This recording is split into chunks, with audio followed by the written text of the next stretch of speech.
এবারের কুরবানির ঈদে আসতে চলেছে বড় পর্দায় রকস্টার মুভিটি। আর এটা নিয়েই বিভিন্ন রকম আলোচনা চলছে বিভিন্ন সময়। এর কারণও হলো বিভিন্ন সময় বিভিন্ন গান মুক্তি দিচ্ছে এবং টিজার যখন মুক্তি পেল তার উপরেই ছড়িয়ে পড়ল সোশ্যাল মিডিয়াগুলোতে তুমুল আলোচনা ঝড়।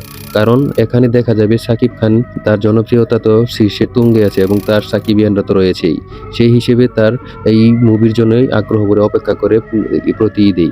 এবার দেখা যাবে তাকে একজন সঙ্গীত শিল্পী হিসেবে, পেশাদার সঙ্গীত শিল্পী হিসেবে এবং এখানে এরকম মুভি আর আগেও বাংলাদেশে হয়নি এবং এখানে গণ্যমান্য ব্যক্তিরা শিল্পী অংশগ্রহণ করেছে এবং এখানে অভিনয় করেছেন মিথিলা এবং সাবিলা নূর নায়িকা হিসেবে রয়েছেন এবং এই মুভিতে এমনভাবে তৈরি করেছেন আজমান রুশু যা আসলে এর আগে কেউ কখনো বাংলাদেশে দেখেনি। এরকম পেশাদার একজন সঙ্গীত শিল্পী হিসেবে শাকিব খানকে কেমন মানাইয়েছে আপনারা ইতিমধ্যে তার ছবি এবং লুকিং এর মধ্যে দেখেছেন। আসলে একটা অনন্য অভিনয় হতে যাচ্ছে এই মুভিটি। এই মুভিটি আসন্ন ঈদুল আজহার মধ্যে সেরা একটি মুভি হতে যাচ্ছে বাংলাদেশের জন্য।